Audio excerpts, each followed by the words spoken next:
Hey there everybody, how y'all doing? Today we're going to be taking a look at some advanced ejection techniques, how to cover ground very quickly, and how to potentially avoid goosers every now and then. Let's get started.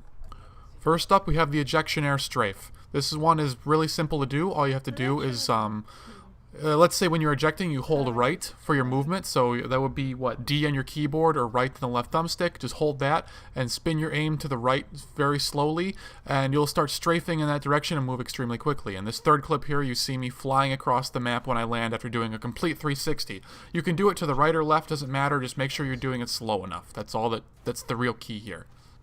Next up, we have quick dismounts from Titans. So instead of ejecting from your Titan, you have a guy rodeoing you and you need to get out to deal with him. You don't have electric smoke or cluster missile or what have you, or teammate.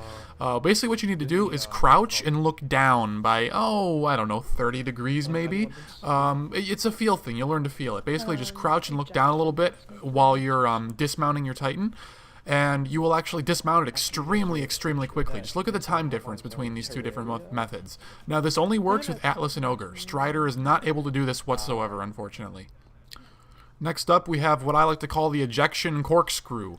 This is one where, while you're in the air, you're able to air strafe very quickly in a circle, well, I guess rather a corkscrew motion throughout the air, and you become very difficult to goose. Well, maybe not very difficult, but you become more difficult. So, this is a clip right here where I was actually trying to goose this person, and they were doing the corkscrew, and I couldn't track them well enough to kill them. I got a couple hit markers, but couldn't finish them off. And this has happened to me maybe one or two times in actual real games where people have done that to me, and it's frustrating when it happens because you think you should have an easy goose coming, and then they do that corkscrew and you can't hit them. So basically what you do is the same as the regular Ejection Air Strafe, except you just move your mouse a little bit faster. So I mean, you're not spamming your mouse to the left and right, but I mean, you have a very controlled movement from left to right or right to left, whichever direction you prefer.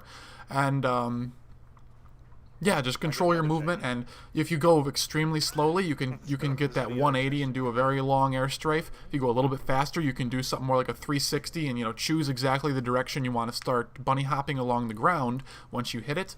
Or if you go even a little bit faster, you can start doing the corkscrew in midair. So it's all kind of the same technique. It's just a matter of how quickly you're spinning your mouse, or I guess more accurate, or if you're using a controller, how much you're pushing your right thumbstick to the right or left.